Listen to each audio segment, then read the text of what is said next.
Elías aprendió que el mundo es un lugar muy ruidoso cuando tienes éxito, fiestas, llamadas, mensajes que no paran, personas que quieren estar cerca, personas que quieren algo de ti y lo llaman amistad.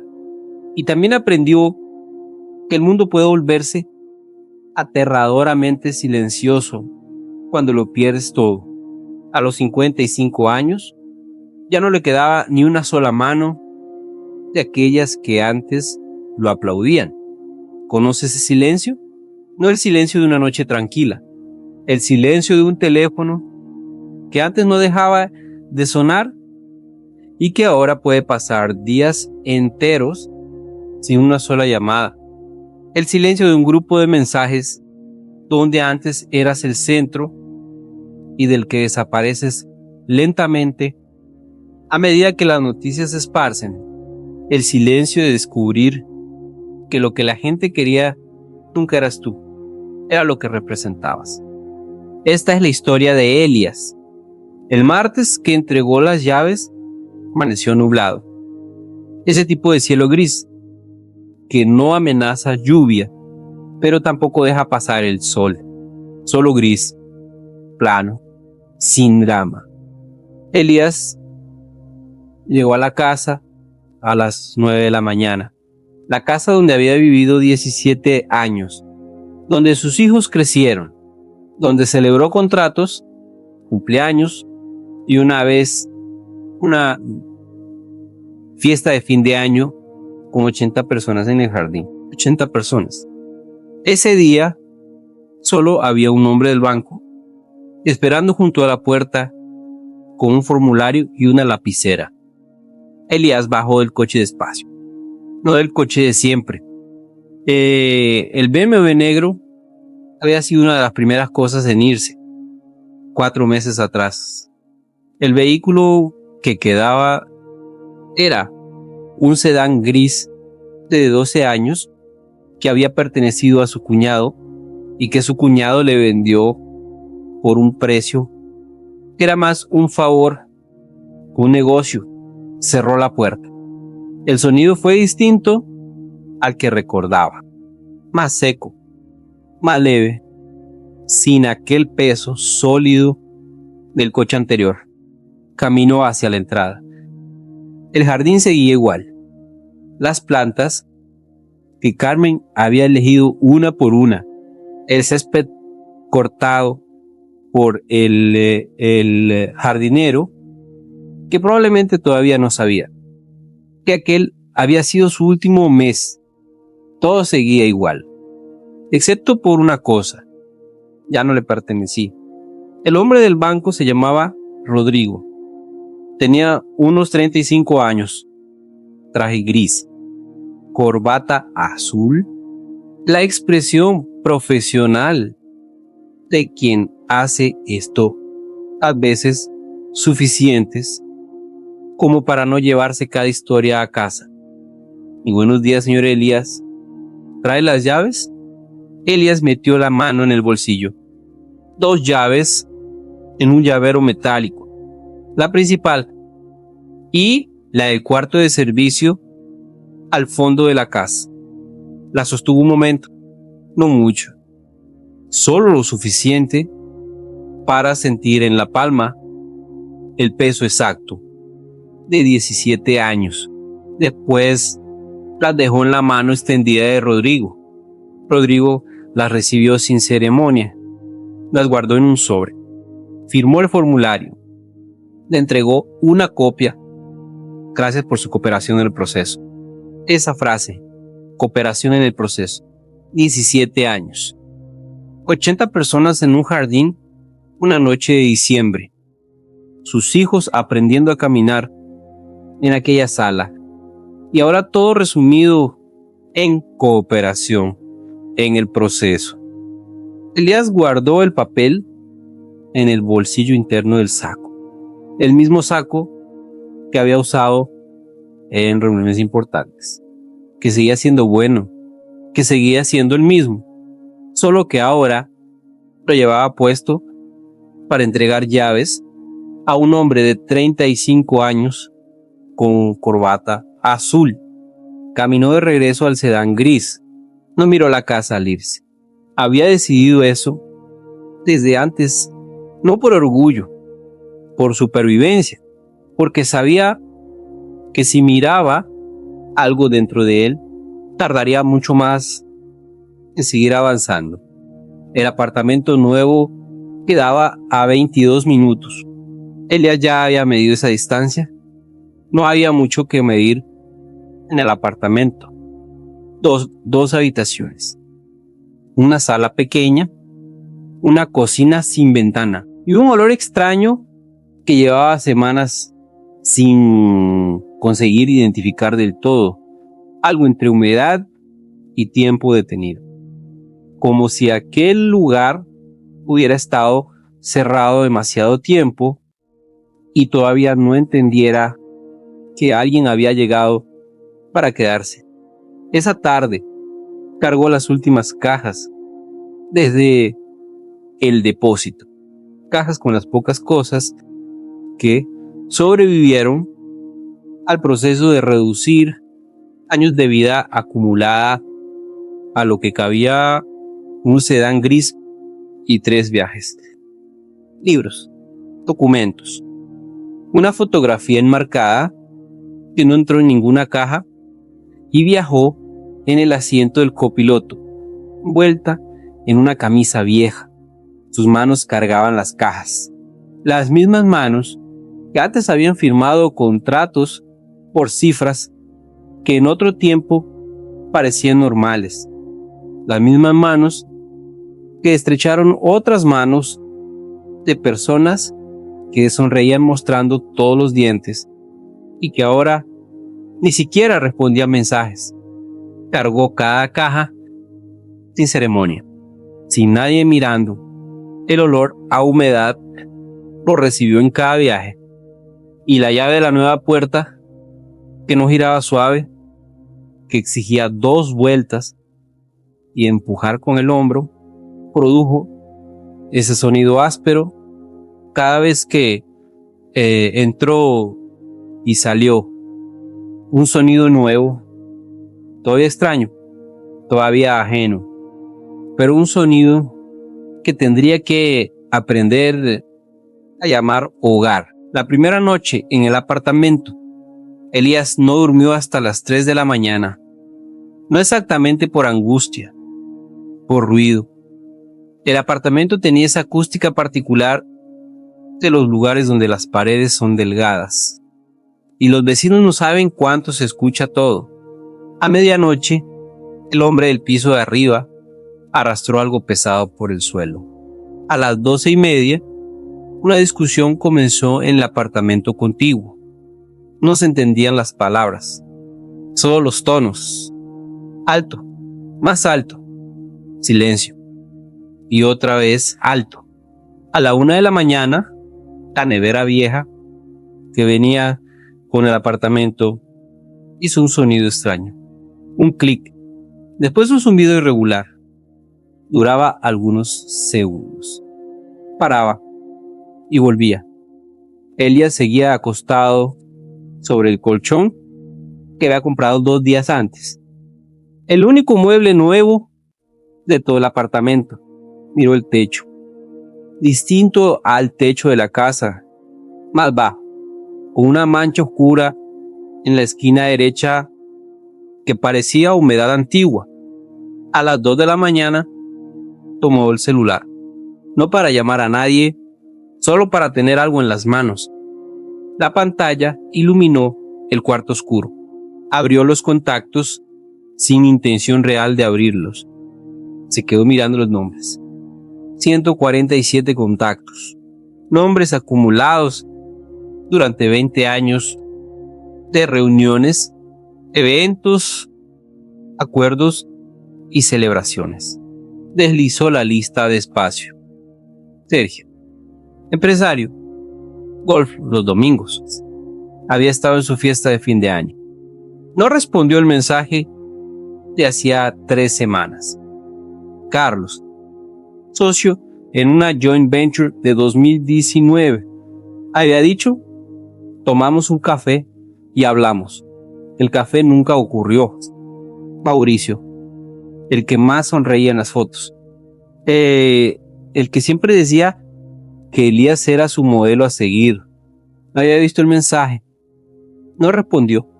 La doble marca azul se convirtió en una de las cosas más crueles que Elías descubrió en aquellos meses. Saber que alguien leyó y eligió callar. Se detuvo en un nombre, Andrés. Andrés era distinto, o al menos eso había creído. 23 años de amistad, padrinos de los hijos, uno del otro. 2 semanas antes, Elías lo había llamado. No para pedir dinero, no para pedir un gran favor, solo para preguntar si conocía a alguien que necesitara un consultor de logística. Algo simple, algo que Elías sabía hacer. Con los ojos cerrados, Andrés atendió.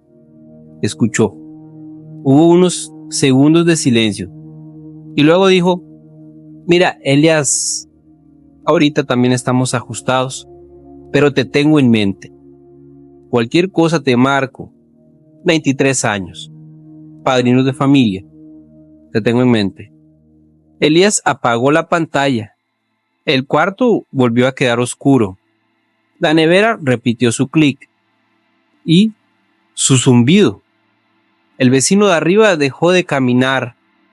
La discusión del lado ya había terminado. Y Elías siguió acostado con ese peso extraño en el pecho. No era tristeza exacta. Era otra cosa. Era claridad. Una claridad incómoda. ¿Cuántas personas seguirían cerca si mañana dejaras de ser útil? ¿Cuántas llamadas seguirían llegando si ya no tuvieras nada que ofrecer?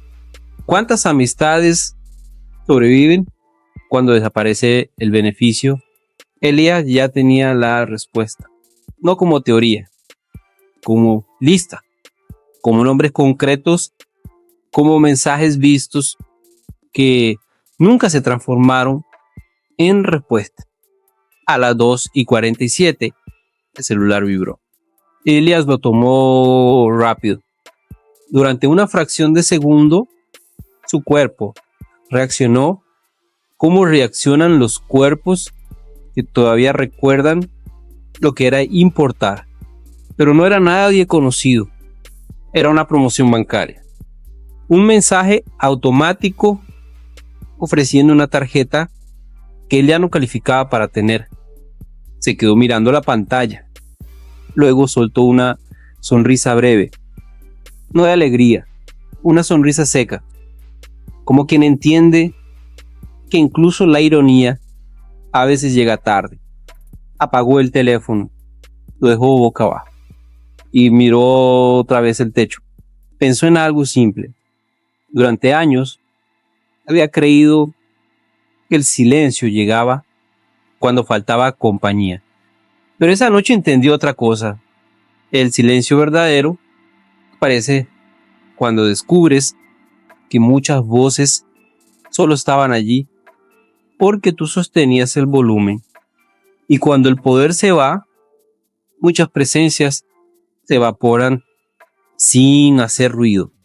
La nevera volvió a sonar. Clic, zumbido, silencio. Y por primera vez, desde que llegó al apartamento, Elías sintió que ese sonido repetido era más honesto que muchas personas que había conocido durante 20 años. Elías comenzó a trabajar como almacenista en una distribuidora de materiales de construcción. No fue la primera opción. Primero intentó consultoría, envió currículums, escribió a antiguos contactos, buscó reuniones, pero los pocos que respondían siempre traían una frase parecida: perfil muy senior para el puesto, presupuesto congelado este trimestre, te avisamos si algo se abre. Elías entendió rápido que el mercado no lo estaba esperando. El mercado había seguido y él necesitaba dinero real, mientras al mercado no le importaba lo que él había sido. La distribuidora quedaba a 35 minutos en autobús. Tomaba el primero a las 6:40. Llegaba a las 7:20. Se cambiaba en el vestuario. Entraba al depósito a las 7:30. El trabajo era físico. Recibir carga, revisar notas, mover pallets, ordenar estanterías. El cuerpo de 55 años protestó durante las primeras semanas. La espalda, las rodillas, las manos. Las manos, que antes firmaban contratos, ahora cargaban cajas de cerámica y empujaban pallets en el frío del depósito.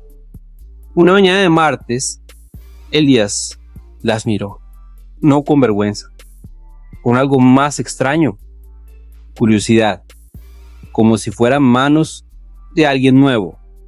El descanso era a las 10, 20 minutos, siempre en el mismo banco de madera, fuera del depósito, cerca de la zona de carga, con el ruido de camiones al fondo. Aquella quinta-feira estaba más cansado que de costumbre. Había dormido mal otra vez. La nevera había repetido su clic hasta pasada la medianoche. Tomó el celular sin intención concreta. Solo el gesto automático de quien busca una pantalla cuando el cuerpo pide pausa. Abrió YouTube. El algoritmo puso un video delante. Una miniatura simple. Un hombre cansado. Y una frase: ¿eres el motor o el capitán? Elías la miró un segundo y abrió el video. Escuchó con los auriculares que siempre llevaba consigo, sentado en el banco, con el ruido de los camiones detrás, con las manos aún rojas por el frío. Escuchó la historia de un hombre que había construido una empresa que resolvía todo, que se había convertido en el motor absoluto y que después de 3 días fuera descubrió algo brutal. Todo dependía de él. Y eso no era fuerza, era fragilidad disfrazada de control. Elías pausó el video. La pantalla quedó inmóvil y por primera vez pensó en su propia empresa sin defenderla. Cada decisión importante pasaba por él. Cada cliente grande era suyo. Cada relación estratégica dependía de su presencia. Había llamado liderazgo a lo que en realidad era dependencia. Sentado en aquel banco, con el cuerpo cansado, entendió algo nuevo. Había construido una máquina que solo funcionaba si él estaba adentro. Y cuando salió, la máquina cayó. No porque fuera débil, sino porque él mismo había confundido empresa con identidad.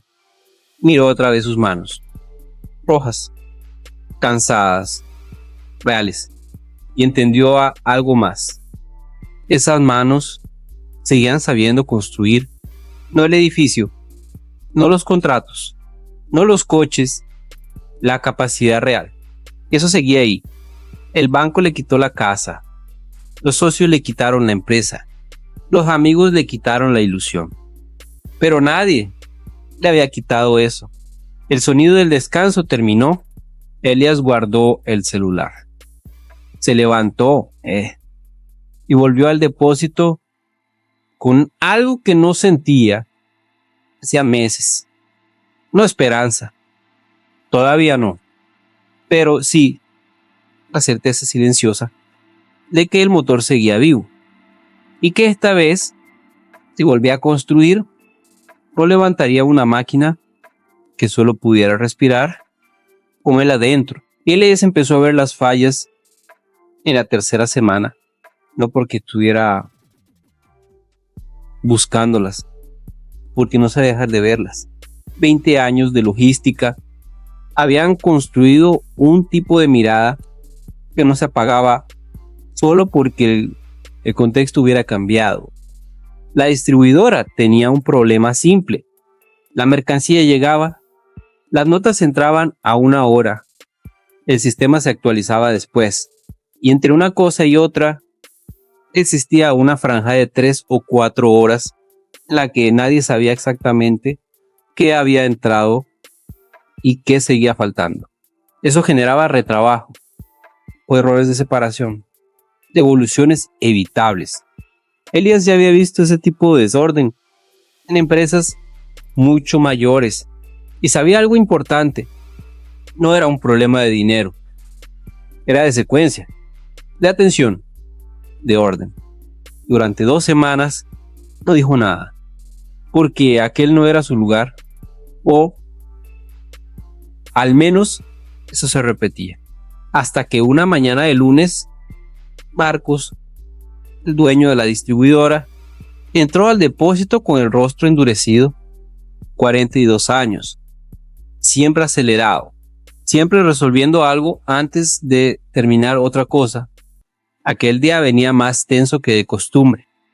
Un cliente grande había devuelto un pedido completo. Separación errónea. Otra vez, Marcos habló fuerte con el supervisor, no con crueldad, con agotamiento, como quien pelea contra un problema repetido sin conseguir ver de dónde nace. Elías no dijo nada en ese momento. Terminó el turno, volvió al apartamento, sacó un cuaderno y escribió 3 páginas. Nada elaborado, solo lo esencial. Problema, causa, secuencia de corrección, 4 pasos. Sin inversión, sin tecnología nueva, solo reorganización. Lo leyó 3 veces. Pensó en romperlo. Pensó, no me contrataron para esto. Pensó, soy almacenista. Pensó, tal vez lo tomen mal. Pero recordó algo. El banco de madera, el video, la frase, el motor sigue vivo. Dobló las hojas. La guardó en el bolsillo del uniforme. A la mañana siguiente, pidió 5 minutos con Marcos. Lo recibió en la oficina con expresión de prisa, como alguien que ya tenía 3 problemas esperando. Elías dejó las hojas sobre la mesa. Llevo 3 semanas viendo algo. No sé si es mi lugar decirlo, pero creo que sería irresponsable callarlo. Marcos miró las hojas. Después miró a Elías. ¿Usted trabajó en logística antes? 20 años. Tuve mi propia empresa. Silencio. Marcos empezó a leer. Primera página. Segunda. Tercera. Elías permaneció quieto, con esa tensión seca de quien no sabe si será escuchado o despedido. Marcos cerró las hojas. Se quedó pensando. Luego preguntó, ¿por qué está trabajando en el depósito? No sonó como juicio. Sonó como una pregunta real, porque necesitaba empezar en algún lugar, y este era el lugar que había. Marcos sostuvo la mirada unos segundos, luego dijo, ¿estaría dispuesto a implementar esto usted mismo? Elías respiró. Sí, pero con una condición. Marcos levantó apenas una ceja. No quiero ser el único que entienda el proceso. Silencio. Quiero enseñarlo al supervisor y a 2 personas más. ¿Para qué? Pero para que funcione igual, aunque yo no esté. Eso cambió algo en la expresión de Marcos. Ya no era solo atención, era reconocimiento. La mayoría prefiere volverse indispensable. Elías respondió sin dudar. Yo también fui así y no terminó bien. Esa misma semana, Marcos lo nombró coordinador de operaciones. No era el cargo que tuvo antes, no era el salario de antes, no era el prestigio de antes, pero era real. Y por primera vez, construido sobre una base distinta, no sobre control, no sobre dependencia, no sobre ser el motor absoluto, Cuando salió de la oficina, volvió al depósito con el mismo uniforme, pero no con el mismo peso, porque algo había cambiado. No caminaba con orgullo, caminaba con dirección, y esa diferencia Elías lo sabía, vale más que cualquier título. Un año después, Elías seguía viviendo en el apartamento de 2 habitaciones. No volvió a comprar casa. No regresó al barrio anterior. Pero el apartamento ya no era el mismo. El olor a humedad desapareció. Una mañana de sábado, selló la pared con material comprado, con el primer bono que recibió de Marcos. Las cajas dejaron de ser cajas. Se transformaron en estante, mesa, 2 sillas distintas. La cocina seguía sin ventana, pero colocó un espejo que devolvía la luz de la sala y hacía el espacio menos cerrado. No era la casa de antes, pero ya olía a hogar. Un viernes por la tarde salió al mercado del barrio. Pequeño, simple, sin nombres elegantes, sin estacionamiento privado. En ese lugar, sin buscarlo, había empezado a conocer gente. Don Aurelio, de la papelería. Señora Patricia, que vendía tamales los martes. Jorge, un mecánico jubilado que jugaba dominó en la plaza. Personas simples, personas que no sabían lo que Elías había tenido. Solo conocían al hombre del apartamento pequeño, al del autobús de las 6:40, al que a veces tomaba café despacio sin mirar el reloj, y le bastaba eso. En la fila del mercado vio a Andrés. Andrés tardó un segundo en reconocerlo.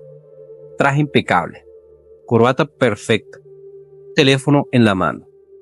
El mismo gesto de siempre, como si el mundo dependiera de llegar 5 minutos antes. Cuando lo vio, algo cruzó su rostro, un breve incomodidad, la memoria exacta de un mensaje nunca respondido. Yo, Elías, qué sorpresa. Andrés, se estrecharon la mano. Firmeza breve, sonrisa medida. ¿Cómo estás? ¿Cómo van las cosas? Antes, esa pregunta habría pesado. Ahora no. Mejor que hace un año. Andrés asintió rápido, como quien necesita que todo siga liviano. Qué bueno, qué bueno. El teléfono vibró. Lo miró de inmediato, como reflejo, como urgencia entrenada. Tengo que correr, pero hablamos, ¿sí? Te marco esta semana. Elías sonrió apenas. Claro, sabía que esa llamada no llegaría. Y por primera vez, eso no significaba nada. Salió del mercado con 2 bolsas pequeñas. Pan, tomates, café. Mientras caminaba de vuelta, pensó en algo extraño. Andrés seguía teniendo todo lo que antes admiraba. El traje, la agenda, la velocidad, la apariencia intacta. Pero también seguía cargando la misma armadura, la necesidad constante de parecer imprescindible. Elías conocía bien ese peso. Lo había usado durante años y había perdido demasiado para entender que no protegía nada. Lo que cayó no fue solo una empresa, no fue solo una casa, no fueron solo coches ni cenas llenas de gente. Cayó una versión de sí mismo que vivía sosteniendo una estructura demasiado pesada. Perdió la firma, perdió el título, perdió el apellido que antes abría puertas antes de conocerlo. Y fue entonces cuando quedó solo en un apartamento pequeño, con manos cansadas y una nevera vieja, haciendo clic, cuando empezó algo real. No porque perder sea bueno, no porque la caída tenga belleza, sino porque cuando desaparece todo lo prestado, solo queda lo que siempre fue tuyo, la capacidad de construir, la claridad de ver quién permanece, la libertad de no sostener una armadura que pesa más que todo lo que promete proteger. Lo perdió todo. Y fue entonces cuando realmente empezó a vivir. ¿Y tú? ¿Qué te quedaría si mañana perdieras tu firma? No tu dinero, no tu cargo, no tus contactos. ¿Qué quedaría de ti? Déjalo en los comentarios. Porque lo que puedes nombrar es lo que todavía puedes proteger. Y en el próximo video vamos a hablar de un hombre distinto. No perdió dinero, no perdió una empresa, no cayó en deudas. Su historia fue más silenciosa y por eso más difícil de detectar. Es la historia de quien pasó años poniendo a todos primero hasta descubrir que muchas veces eso no era bondad, era miedo,